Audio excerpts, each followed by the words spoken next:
Hi everybody, Sid from Cool Moviegram, your source for everything about cool film. Now if you're new here, hit the subscribe button, check out the my other content, like my video, comment, check me out on my other socials like my Instagram, and let me know what you think. And thank you for joining me, and those of you who've already done that, thank you very much and welcome back to the channel. Now, of course, yep, the countdown of Jackie Chan movies does continue. Of course, this is for my series Top 25 Jackie Chan movies. And the second video, which is covering films 20 to 16. So, yeah, so of course, for me, this means they're getting better and better as the list goes on. So of course this is all personal preference, so it's not an official kind of like listing or anything like that. This is just based on my own opinion when I decided to list these movies and decide how am I going to actually put them in. Now without further ado, let's just crack on with this.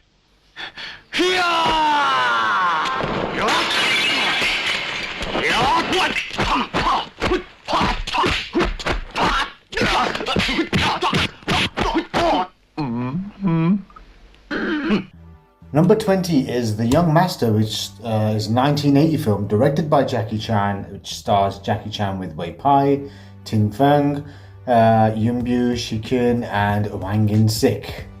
Now, of course, Tiger, played by Wei Pai, he betrays his school by performing the lion dance for a rival kung fu school. He's then kicked out. His younger brother Dragon also decides to follow him to bring him back on his master's orders. But then he is mistaken for Tiger, who is involved in a crime which is actually freeing a dangerous criminal who has been taken to court. And chaos ensues, of course, the good old-fashioned Jackie Chan way. Now, yeah, this film, of course, it was a part of my, it was 31 of my top 50 kung fu movies. And for pretty much the exact reason. This was his second movie, I think, as a director, but the first movie he more or less did as a lead man in his like pretty much his golden era, which was with Golden Harvest, I would say.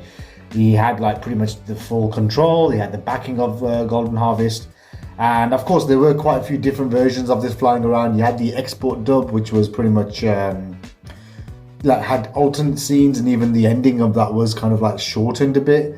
And then you got the long out of print Taiwanese version, which had like different scenes and sections, which were only available to see on the which I believe it is the 88 films released as like bonus features, those little clips, which kind of like did kind of raise some questionable things about editing. But overall, the film itself is it's full of like landmark, like pretty much just typical Jackie Chan humor. It has got like the inventive choreography. I mean, some of the scenes, like especially when he fights Fan Mei Sheng in like a little kind of like has a little standoff with him, and he starts using a fan, and he just flips the fan itself. Apparently there's so many takes that were done in order to just actually capture that. You just actually let the fan kind of that swivel around about 3-4 times and then just caught it.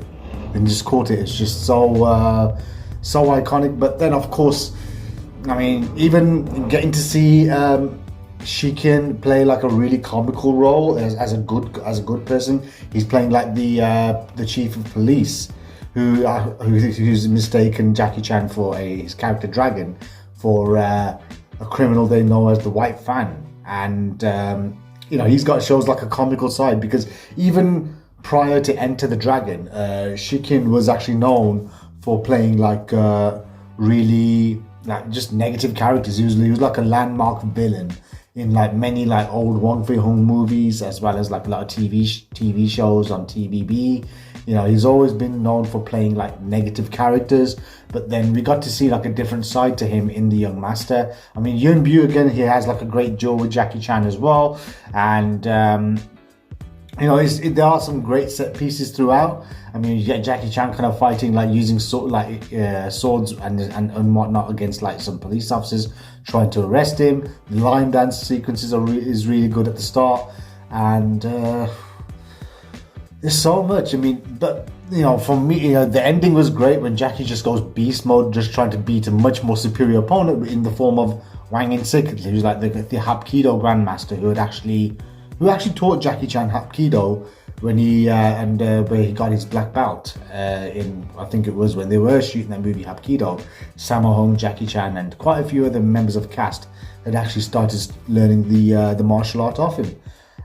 His scene, I think, when he's actually broken free by his henchmen, which include the late Fong Hak-on and the late Li Hoi-sang, and of course Wei Pai there. But when he's actually freed, and then all of a sudden he just kind of like just throws the bucket of water and just starts like literally just kicking guys. Just that his scene is just goes so beast mode once he has a drink of water, and he just absolutely just he just destroys everyone. And I thought, he was like a caged tiger. That's what it kind of was. He's like a caged animal that as soon as he was free, next thing you know, he's actually going to be going absolutely berserk.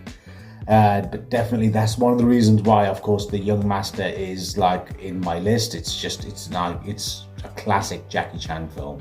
Man, what you got me eating? That's an eel. Is it good? Very good. What you got? Camel's hump. What? Camel's hump. Okay, number 19 is Rush Hour, which is a 1998 film directed by Brett Ratner. Starring Jackie Chan, Chris Tucker, Elizabeth Pena, and Ji Ma. During a trip to the US, a Chinese consulate Han's daughter, Su Young, is kidnapped by a smuggling ring. Chief Inspector Lee arrives to save his friend's daughter, but the FBI investigating the kidnapping don't want Lee involved and assign loudmouth LAPD detective James Carter to keep him away. The mismatched duo clash, lock horns, and eventually bond whilst also trying to save the day. Yeah, I mean, this was Jackie Chan's first actual blockbuster in Hollywood, because he had actually tried to kind of like conquer the American market with earlier attempts at the start of his career. This also included 1980's The Big Brawl, he had 1985's The Protector, he had like cameo appearances in Cannonball Run, but of course those films, they just didn't really light up the box office. They didn't really make Jackie Chan a big name on the US market. It was only up until after, I think, Rumble in the Bronx and Super Cop got released around that time. I mean, they kind of saw that Jackie Chan's movies do actually have potential to do well in the US market.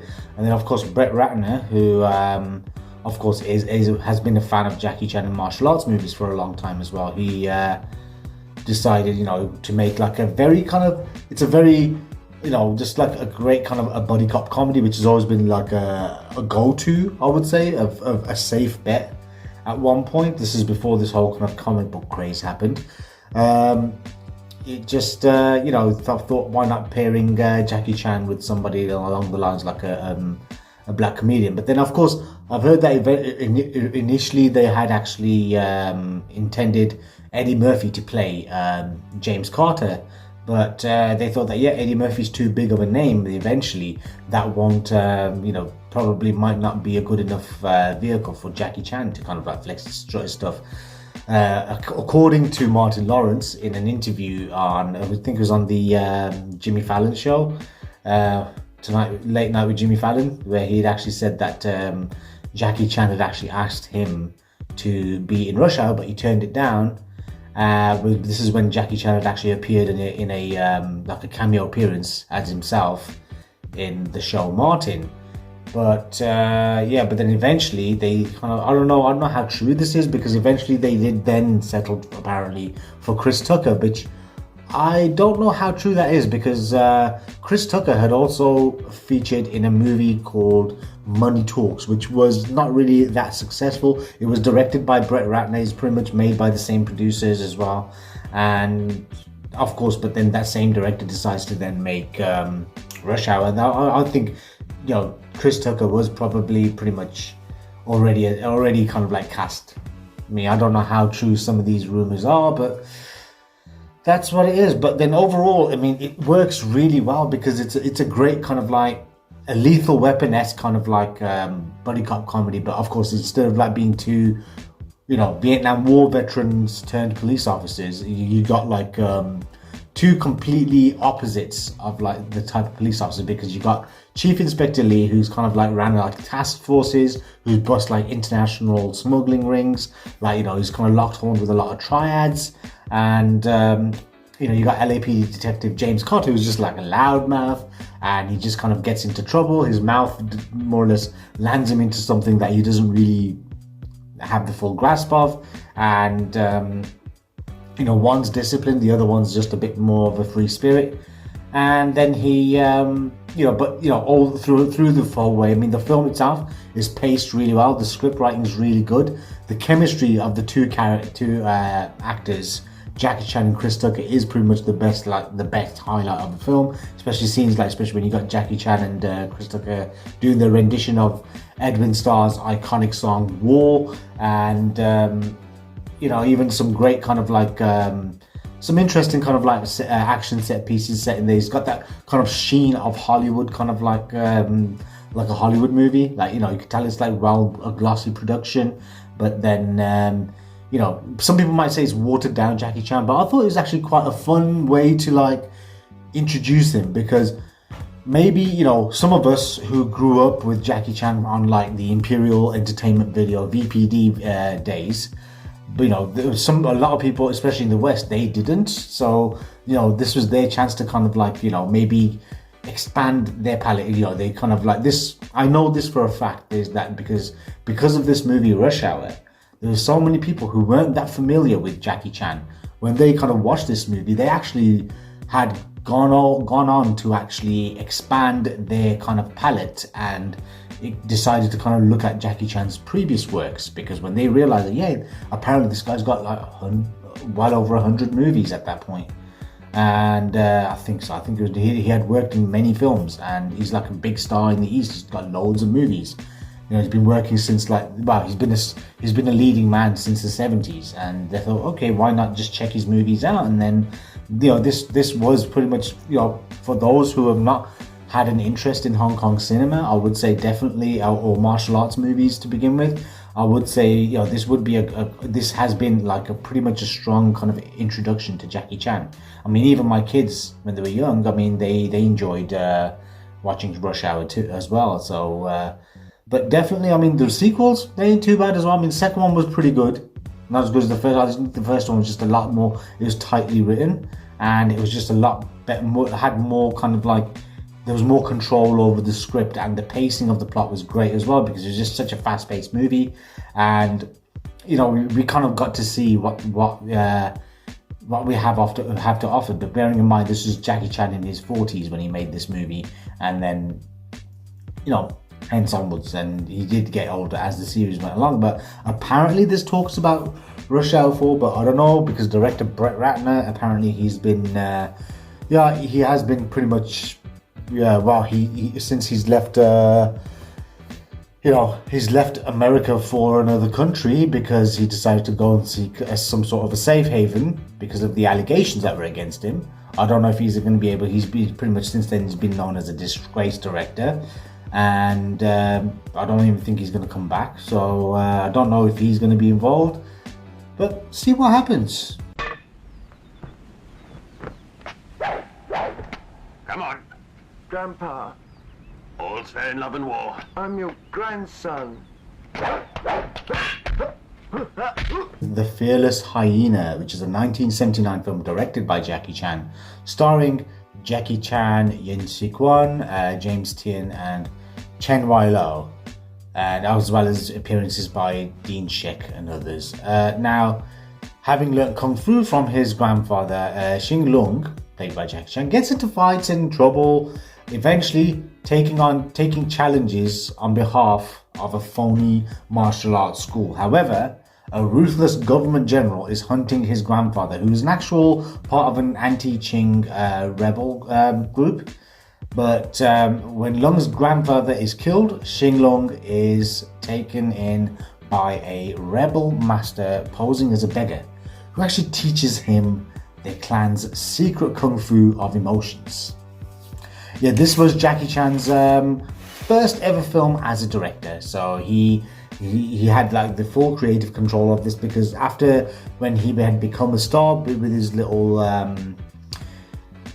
his kind of his apprenticeship at seasonal films for two productions, which was Snake and Eagle Shadow and Drunken Master, which made him a huge star. He made him the biggest martial arts star in the whole of Asia. Those two movies did. So because he'd done those two movies, he ended up going back to Lo Wei. They kind of like said, okay, you can have the full creative control over everything. You can even direct it if you want, because by that time Jackie Chan himself had kind of like worked on quite a fair few films, having learned a lot of things, and according to his own self, like films like Dragon Fist, Spiritual Kung Fu, and the others around that era, Jackie Chan was the actual fight choreographer, so he would actually design the action himself, and some of the scenes he would actually kind of like take like a bit more of a hands-on approach rather than just being the star and the choreographer. We'd actually learn how to use cameras and everything. So of course, this was his kind of like first movie as a director. And although it's little bit rough around the edges, but then it's still got that kind of, it has a lot of great humor from the get-go. Of course, the first scene, the opening sequence of the film is pretty dark and serious, and even some of the fight scenes where you got the bad guy actually digging fingers into into the back of of the opponents, and also like literally gripping pulling someone up by locking into their throat and just yanking them up, and there's blood splattering out everywhere. I'm thinking this was actually probably one of the more violent films that Jackie Chan has actually directed, and but it still had a very kind of comedic approach, especially when his character's introduced. You can see that he's this very kind of like wasteful, very kind of not a very diligent hard worker, but he's always getting into trouble, and he doesn't really pay attention, especially when his grandfather's trying to tell him to behave, but he doesn't. And you kind of see this kind of shift in character, which of course he becomes, from being this carefree guy who's just trying to do what he can to make money, when things go south, he kind of becomes a bit more serious and a tad bit brooding. But it's not a very subtle film, so it's not done in a subtle way. But then of course you get some great training sequences throughout. It's like an extended training sequence, some really cool choreography, and it's like, I think that's the thing, since Drunken Master and Snake and Eagle Shadow, this whole kind of like just solo training sequences were pretty much a thing. It's like it was really kind of popular kind of way of like progressing the story. I mean, this maybe they got the idea from the Rocky movies, which came out in '76, but then which is one of Jackie Chan's favorite movies, by the way. They kind of showed like them training montages and everything. And of course, you've got the classic English dub, which pretty much has those Hammer horror type of voices, and you've got these weird English accents. Here's a rotten egg. Now you're a broken egg. Now you're on a rotten egg. Now you're a stinking egg. And grandpa, when you do in like slow motion. And my name is teacher. I'm the teacher, but my name is teacher. I'm a smart man. Oh my god, that's the thing. Sometimes it's one of those films where although I prefer watching my films in the original language, because it has a different feel to it. But I mean, Fearless Hyena is one of those films that I sometimes do. If I do watch it again, I would always, if I can choose, I'd choose to watch it in the English language, because the dubbing is just so bad. It's good. It's just so much fun to watch. I mean, the voices, just the dialogue is just so crazy. And but definitely, I mean, one of Jackie Chan's like best films, and has that potential.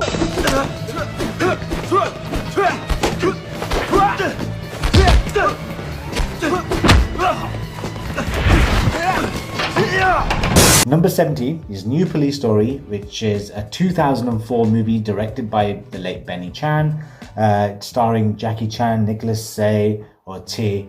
I don't know how you pronounce that, but what the pronunciation is. But then you got Daniel Wu and Charlene Choi. After losing his squad of detectives during a bust gone wrong, Detective Chan Kok-wing gives in to depression and defeat and turns to the bottle. A young detective joins Chan to get the gang of robbers who are responsible, but not everything is what it seems. And who is this young man that's just decided to take this case on? Who is he? Yeah, I mean, this again came out pretty much after where Jackie Chan had already more or less become a huge star. He had already done films in Hollywood. He was an established actor in all markets. But then, of course, a lot of fans, they were feeling that Jackie Chan has kind of like strayed away from the Hong Kong action roots that he's known for doing. But then he thought, okay, why not make a new police story? So it's not exactly linked to any of the other police story films. Like you got Police Story 1, Police Story 3, Police Story 3 Super Cop, and then the original title for First Strike was Police Story 4 First Strike in Hong Kong. So this isn't really a part of that kind of franchise. So I mean, even though he's always grouped as one of them, but this is like a different story because those other movies were more action comedy. Whereas this one, New Police Story, is pretty much like a serious action movie. It's got some comedic element to it, but it's not like the usual Jackie Chan stuff. So it's not like his lot of physical kind of comedy, but because there's a lot of like a serious great action sequences, and we even get to see Jackie Chan kind of flexing his dramatic muscles. Although I do admit the scene when he starts crying and breaking down when he's seeing each of his team die, he is kind of a bit overdone. Like there's a lot of overacting involved, but overall throughout the film, his acting was actually pretty decent. I mean, this was pretty much like a start for him to kind of like maybe start flexing his dramatic muscles, which I would say as a dramatic actor he has actually improved over the years, because he can't really do the same shtick for carrying for the rest of his career, because he's done all of that. I mean, it's got some really cool actions. You even got nods to like the original Police Story movies, especially when like the scenes including like the bus, like when he's kind of like dodging kind of like parts of like neon signs and everything, running off the side of buildings onto the bus and everything. And there is some sort of like CGI involvement in some of the scenes. This was actually really a high budget movie when it came out. It did actually go over budget, and there is kind of like great kind of like free running sequences. You've got people like Andy On involved, and there was so many like great talented names in this film, and it just had great production values. The action scenes were done really well, and even his one-on-one with Andy On in a scene sponsored by Lego was actually really cool at the end. Daniel Wu did a great job. You could tell he enjoyed playing the character Joe, and he was very pretty much just kind of like he's having so much fun. Apparently they have got a sequel involved where apparently Joe comes out of prison, but then Nicholas Say is actually taken over as director as well, because he's of course the late Benny Chan, his final film was Raging Fire, which pretty much was edited and completed after his passing, because he knew he ain't gonna be able to live long enough to finish the movie. But then overall this it's a solid cop thriller with some great kind of like great action, showing that Jackie Chan still had it. And this was when people started to doubt him, because just before this movie, Around the World in 80 Days had actually been released, and that film was a financial disaster. It kind of flopped, like it was a major flop. But people would have thought, oh, maybe this is where Jackie Chan he's going to make his exit. He's not going to be his career is going to go down. But they don't understand is that he has more than one market.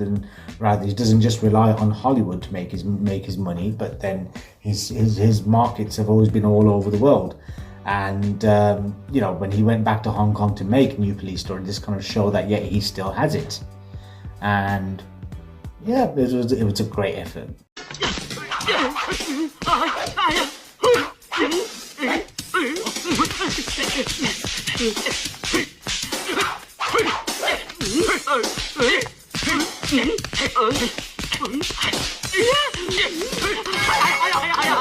Number 16 is City Hunter, which is a 1992 or 1993 film directed by Wong Jing, which stars Jackie Chan, Joey Wong, Ching Mi Yao, Leon Lai, Richard Norton and Gary Daniels, amongst many, many others. Skirt-chasing private investigator City Hunter has a falling out with Kaori, who's his assistant, and he sneaks onto a luxury cruise with an empty stomach to try and kind of like patch up things with his assistant Kaori. But whilst trying to find Kaori and food, he's involved in a rescue mission when a gang of ruthless thieves takes the ship hostage. This putting himself and others, including the daughter of a Japanese businessman who he has been assigned to find, in danger. But then, who can save the day? I mean, this film itself, it is an acquired taste. It is quite broad in terms of the humor, but again, it is kind of like has a great kind of a vibe to it. It is just a loud, out and out, humorous kind of movie.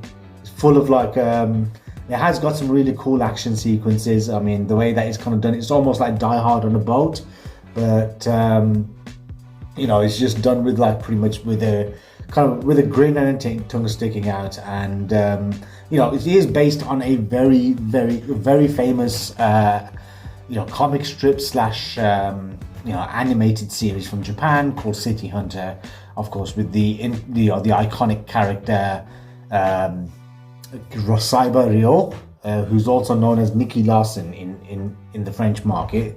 So Jackie Chan's actually playing this really famous character.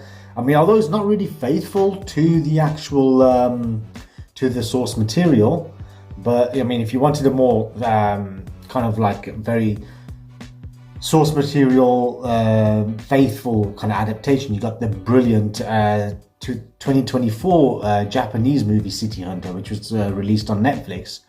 Great action comedy. But this one here, it's just such a blast to watch. I mean, it's like it's a big multi-starrer. It's like it was a Chinese New Year release. I think it was around about 1993. It was filmed in 1992, but released in 1993. And you know, you've got like some really cool kind of like action sequences. You got like Jackie Chan kind of doing like a skateboard chase, you know, through the streets of like I think it's supposed to be Tokyo. Yep, where the film pretty much starts. You got that, you know, and you've got like you know, Jackie Chan taking on a bunch of women who kind of who are after him because all their husbands have been arrested by Jackie Chan's character City Hunter, and that has like a very kind of comical feel to it. But you see some great kind of like abilities and kind of like just moves that Jackie Chan does, even with his hands are being tied around the back and showing his acrobatic side. And of course, you got, you know, screen signs like Joey Wong and Ching Mi Yao involved, and you know, doing really great work. And even Leon Lai is playing like a kind of like a character which is a riff on the whole God of Gamblers kind of thing, where he just and meets Gambit. What he's doing, he fights with like you know, throwing his cards and like, you know, just literally cards that eventually can pierce people. And then, you know, Richard Norton, who of course recently had passed away, R.I.P. You know, one of like the greatest Westerners who have actually fought in in Hong Kong movies. I mean, you know, he has actually worked with Jackie Chan before, briefly on the movie Twinkle Twinkle Lucky Stars, where he had like a short fight with him, and he had because he had the fight with Sammo Hung instead, because Jackie Chan had, I believe, the original plan for Sammo Hung at the end of Twinkle Twinkle Lucky Stars was to get Jackie Chan to be able to do the finale with Richard Norton, to have like a big fight. But because Jackie Chan, I think maybe because at that time he had actually recorded quite a few films, so he had been injured. So yeah, because of his injury, they had actually kind of like just cut the end fight short, where Sammo Hung eventually comes out, takes on Yasuaki Kurata and the late Richard Norton. And of course, Richard Norton also featured in Millionaires Express and for Sammo Hung, and also of course later on he did Mr. Nice Guy, which was after City Hunter as well, and he had also featured in I think it was The Magic Crystal, amongst others. Yeah, but then so he was a very reliable name, him playing like this leader of a group of mercenaries who robbed this decide to kind of like hold the yacht hostage, and literally everyone's become pretty much him and his group, and including the British martial arts action star Gary Daniels. I mean, you've got the iconic fight scene between him and Gary Daniels and Jackie Chan, where they have a couple of fights, but of course the iconic one being where they kind of like Jackie Chan's kind of like almost kind of, you could say they're possessed, and they kind of like become characters from Street Fighter, where Gary Daniels' character becomes Ken, and then also Jackie Chan kind of like taking him on as E Honda, and then eventually Chun-Li, I think. And it's really kind of like tongue-in-cheek, the whole film. And even the end fight between him and Richard Norton was done really well. You can see Richard Norton kind of sometimes, strangely enough, he's actually being doubled by by a Chinese guy with like a kind of a white stripe going down the hairpiece that he was rocking, and you even see it through the outtakes as well. And that was actually kind of like hilarious. But the film itself is just full of like great humor. Even Richard Norton, when he said that he had actually, in an interview, he said that he had actually showed some of his friends City Hunter because they were not familiar with this, and when they saw that, they thought it was probably the most funniest thing they've ever seen because it's just so outlandish. And it's just like the action again was done really great with people like Jackie Chan, and also the great Ching Siu Tung taking kind of like the duties of being like the action stunt choreographers. Although this film did kind of like, it did well in the Hong Kong market, it kind of made a lot of money, but in the Japanese market, even though being that it was an adaptation of a beloved Japanese character and someone who was actually pretty much very popular throughout the 80s and even the 90s at that point, it failed to ignite the Japanese box office. It wasn't a success there, and and also it was this film itself. I mean, Jackie Chan himself had gone on record saying that he was not really too pleased with the film. He started kind of like saying things that the humor was a bit too vulgar, found it a bit too broad. Him playing like this really kind of just the character that he was playing. It's he's very kind of like crude, and this kind of like caused a kind of like a feud between him and the film's filmmaker, which was Wong Jing. And where Wong Jing kind of started accusing him, saying that he's a fake, he's not really, he's not one of the greats, he's not this and that, saying that he's lazy, he's a womanizer and all those kind of different things. But that this is where you kind of he even made a film with Jet Li, which was called High Risk, where Jackie Chan, who's of course the actor / singer, he played an action star who Jet Li is like the bodyguard / stunt double for, who pretends to be someone who's actually someone who does his own stunts but actually uses doubles, where Jet Li's character is actually playing the doubles. But of course that film itself, it was very, very vulgar, kind of like just a kind of a stab at Jackie Chan, where even apparently Jackie Chan said that when he met them eventually, like whenever he saw like Jackie Chan or even Jet Li, they had even apologized for that movie, saying that it was just done in bad taste because they kind of like took stabs at like people like his manager, and like they were depicting his dad and whatnot. But then that was a different thing. But even so, I mean, and I know it's divisive, but for me, I mean, City Hunter is just one of those movies. It's just so fast-paced, so loose, so exciting, and it's just 100% just entertainment-filled and just great, kind of like just a great time watching this movie. It is almost like a comic book coming to life, and definitely. I mean, just I would say if you haven't seen it, just check this movie out. yeah, well, that was my second video. I would, just let me know what you think of these movies, and also kind of like I would love to know what your favorite Jackie Chan movies are, and yeah, those, and hopefully I'll see you on the next one. Take care.